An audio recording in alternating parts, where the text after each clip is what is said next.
Yeah, this is Bang Bang Rail. Yeah, regrets, yeah. I done a video, I done a podcast actually, about maybe 2 months ago, 3 months ago, and it was with a company called Lad Bible, which is one of the biggest YouTubers going. Lad Bible. I don't know if we got a guy called Chris Lambiano, and right at the very end here, they ask you if you've got any regrets about for what you've done in your life, yeah. And they asked me if I had any regrets with what I'd done. And this is my reply, you know. My reply, I said, no, I've not got no regrets. No regrets at all. I've not got no regrets what I've done in my life, yeah. But the only regrets I've got is the regrets of being caught. And being sentenced to big sentences. That's my regrets. And coming out and losing so much. And then going back to the same thing again, because really I haven't got no regrets. I haven't really lost a lot, you know. So I've got no regrets. I go back to what I'm doing. I'm doing more robberies, and I get a bigger sentence. And they're asking me if I've got any more regrets, and I'm saying no, I've got no regrets. My regrets are being caught. That's my regrets. I wouldn't have done what I've done.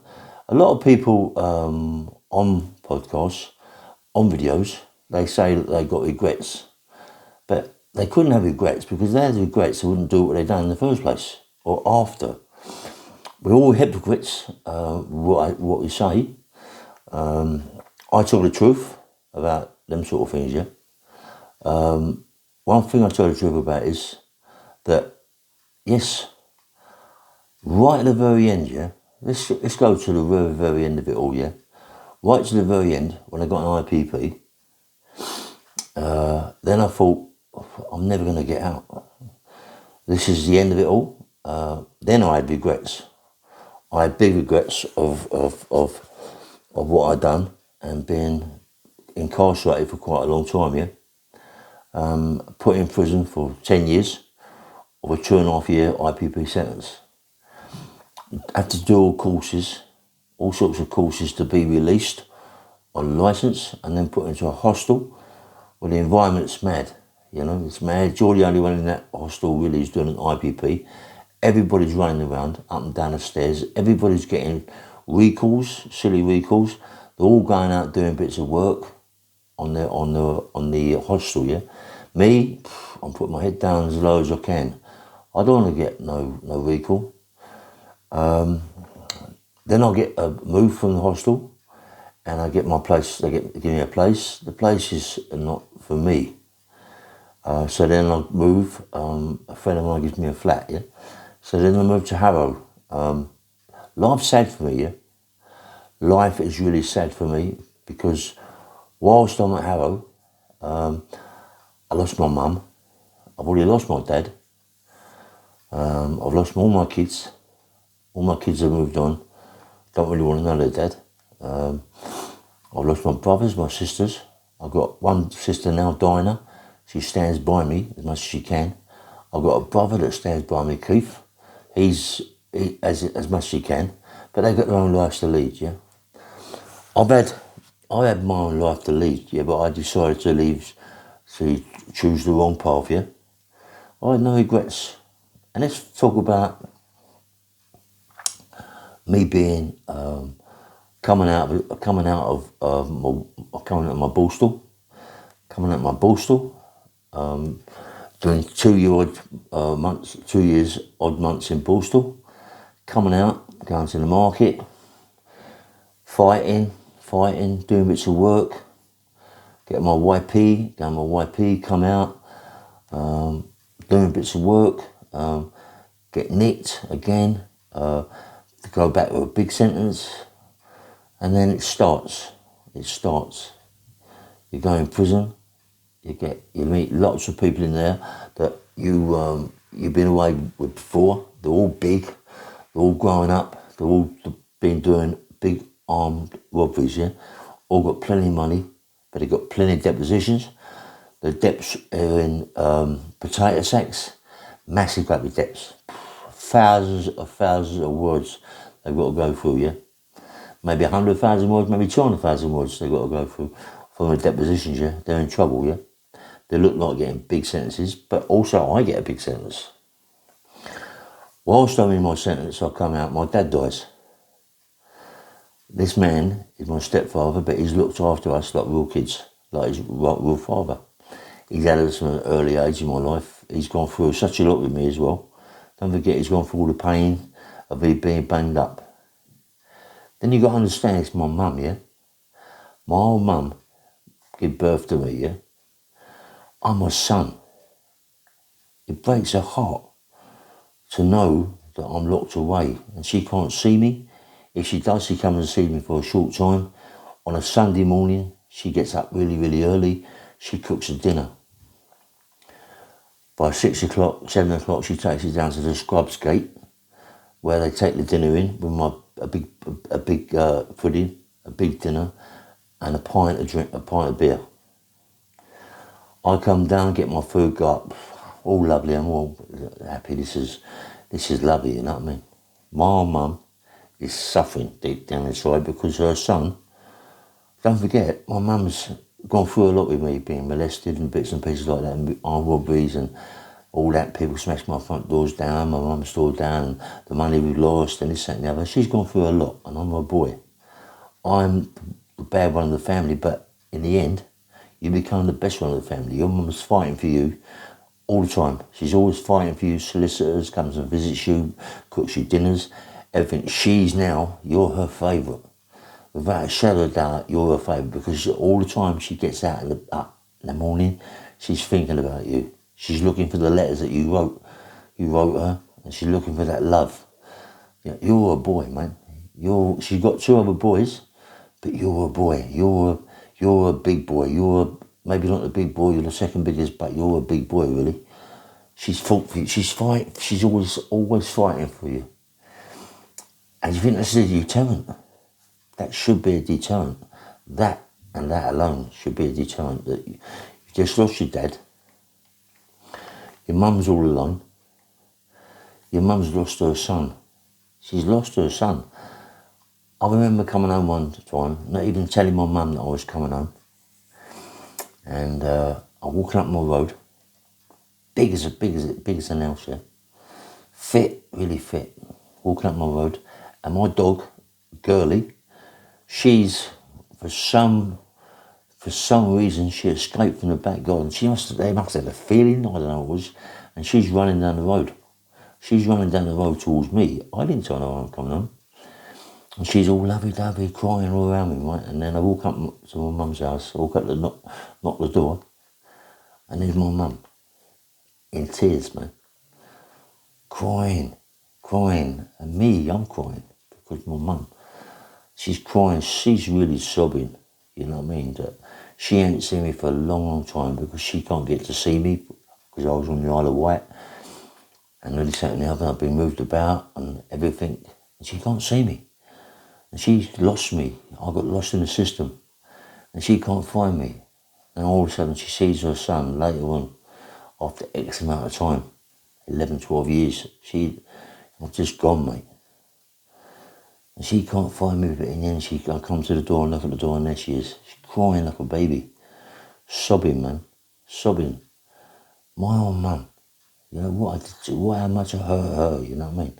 And what she had to fight for all her life, for me alone. All the other kids, she didn't fight for them because they were straight kids. They were straight, had straight jobs. Get up in the morning, 5, 6 o'clock, go to work. Saved a bit of money, get it to the girlfriends or whatever they're going to do. Me? Nah, not me, mate. I'm Robberies, give my mum a lump of money, run around, just enjoy my life, buying all sorts of clothes, going down the Ivy shop, Richmond, buying all the Stay Press, all the Brogues, all the Ben Sherman shirts, spending fortunes on clothes. That was me. Loved it. Big time Charlie potatoes. Thought I was invincible. But not only are you invincible, mate, you're going to get nicked again. You're going to get nicked again. Then you get another big sentence. And you go away. And your mum's getting ill. Your mum's getting poorly. And your mum's crying on the phone all the time. She's writing you letters. And them letters that she's writing you can see the writing alone is getting really, really funny. The writing's going all funny. You can't really understand what she's talking about. The scribbling, some of the writing scribbles, yeah? And it's taken you like for ages to read. I couldn't read anyway. I'm not a very good reader or writer anyway, but to read the letter was virtually impossible to get someone to read it for me. And it's all dribble jabble, so you can't understand it, but it's love, isn't it? Because at the end of the letter, your mum's giving you so many kisses. It's just too much, you know. And when am I seeing you?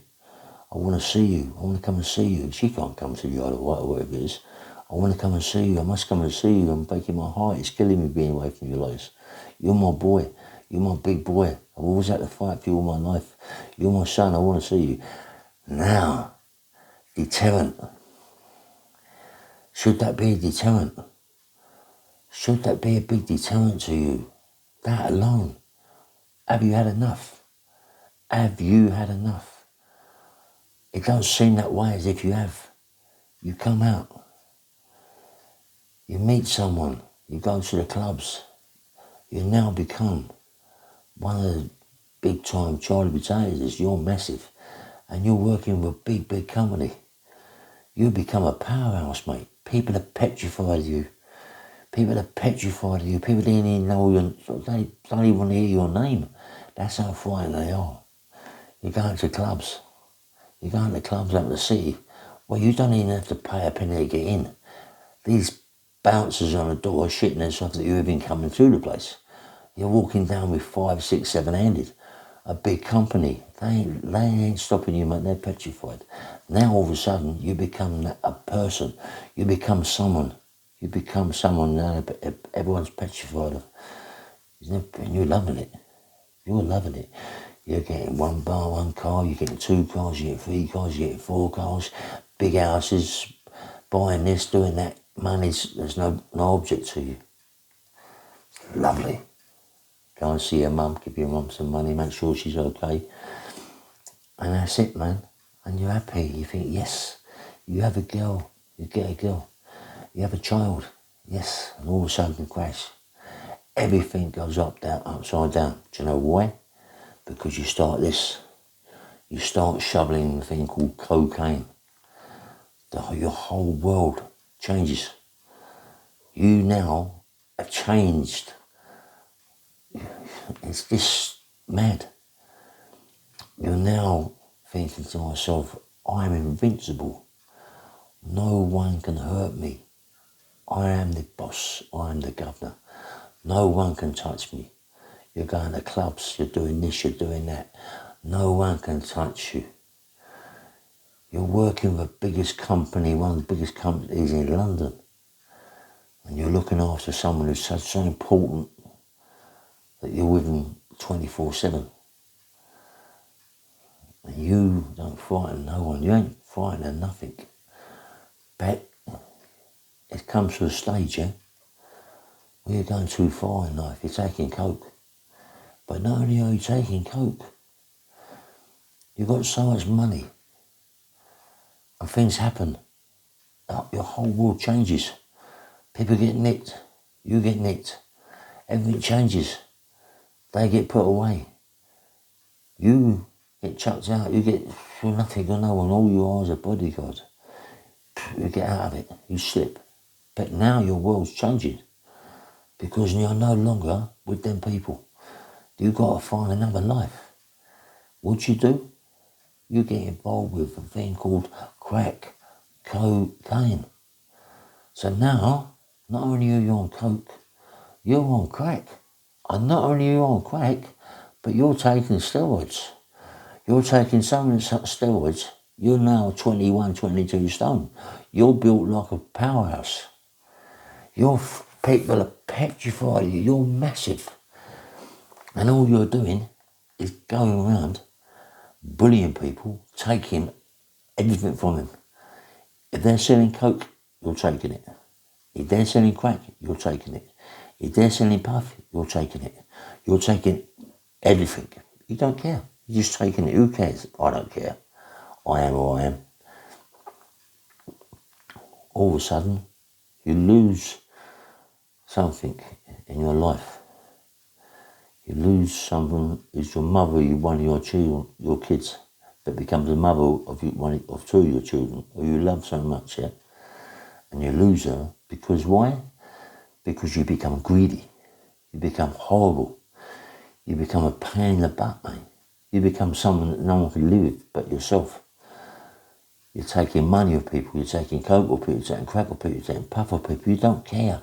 You're deserting people 24/7. And it's going to come to a time when someone's going to kill you.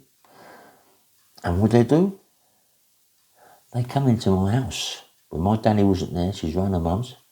But she'd left me, but I was still on all sorts of drugs.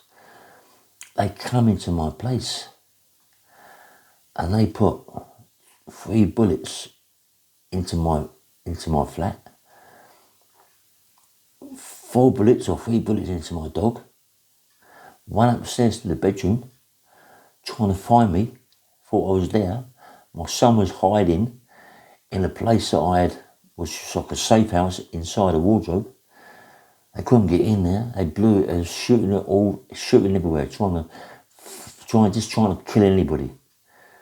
All they killed was my dog, my bull mastiff. The other bull mastiff was in the garden. All they killed was my bull mastiff. And she wasn't dead at the time. When I come back from the shops for my son, cigarettes, the house was just a wreck. Blood everywhere.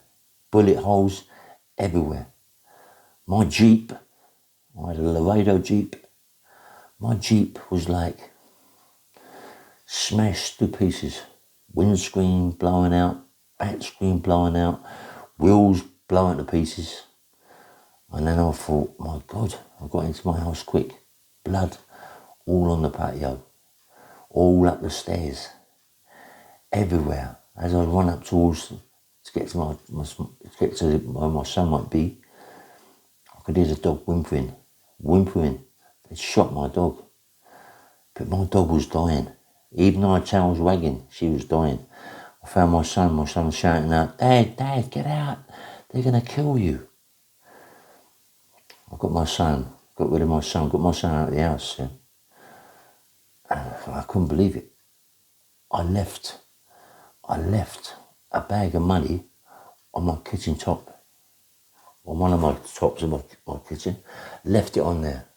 The police come in there like, I don't know, 5, 6-handed, all guns, because this place has been shot up. People said they're gunfire and people running with guns and crash helmets. They come in. They wasn't bothered about the money on the side, even if they didn't see it. They was bothered about whatever happened. My dog had been died. They took my dog to the vet. My dog died. Come out of the house. Come out the back to where the dog, where the front of the house, but it's the back of the house. And there was a motor, and there's 2 guns, an automatic, and a revolver under a car. The old had seen it, they took it. So the people, they come to kill me. They come to kill me, but they miss me. They miss me. And that caused more problems than enough. People was losing everything. People could lose arms and legs and fingers and toes just for what happened to me. And then my life just completely changed. I was like a raving maniac. And they're saying to me, have you got any regrets?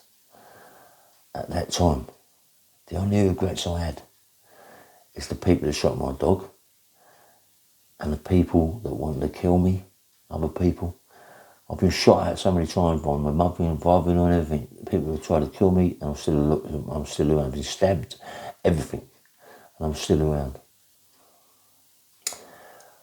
When I got my IPP, and I lost everything, money, everything, lost me as a person, everything.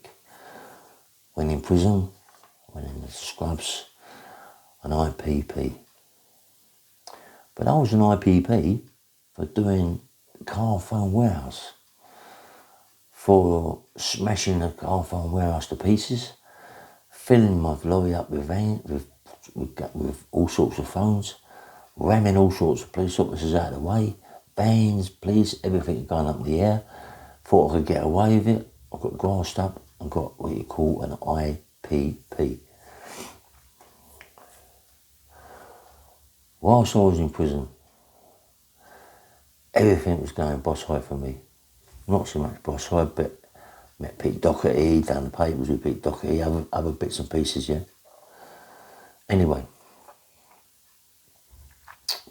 I goes away.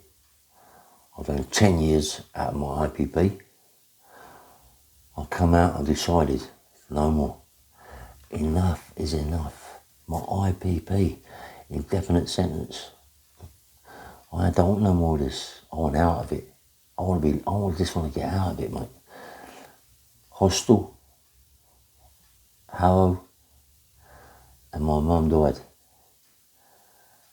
That's when I have regrets. That's why I regretted of doing anything I ever did.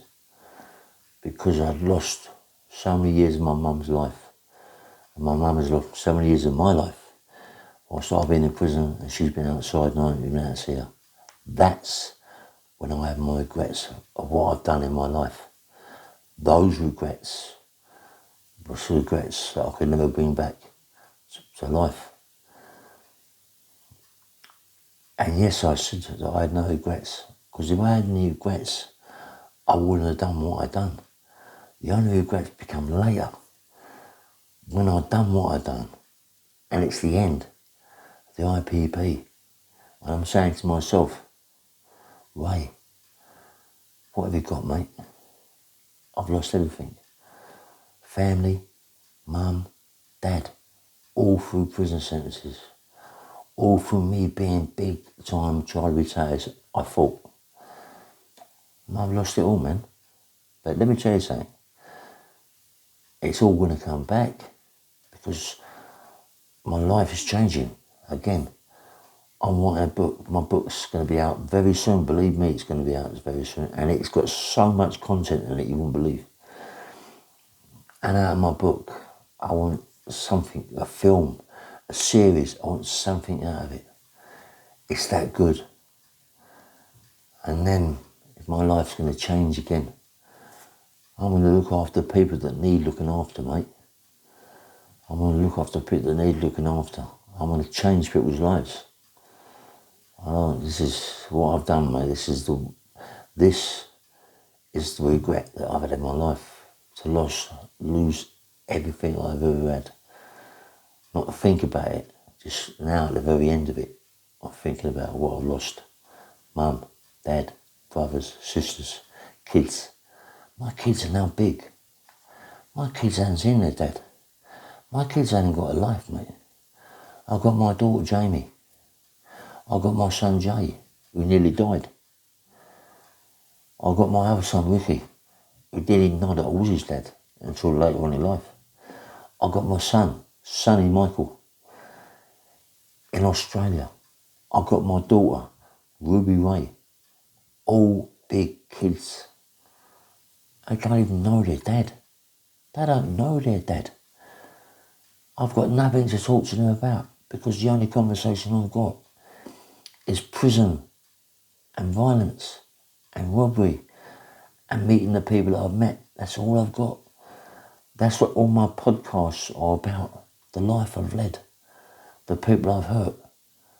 And that's what goes on in my life, mate. That's all I've got. The memories of those sort of things. I've got memories of people who won't believe, mate. People out there doing the podcast, they ain't got memories like me. They've not got the memories like me. No one's gone through what I've gone through. No one. I don't care who it is. I don't care who it is. No one's gone through what I've gone through. No one. No one has gone through what I've gone through. Anyway, there's a lot more to talk about.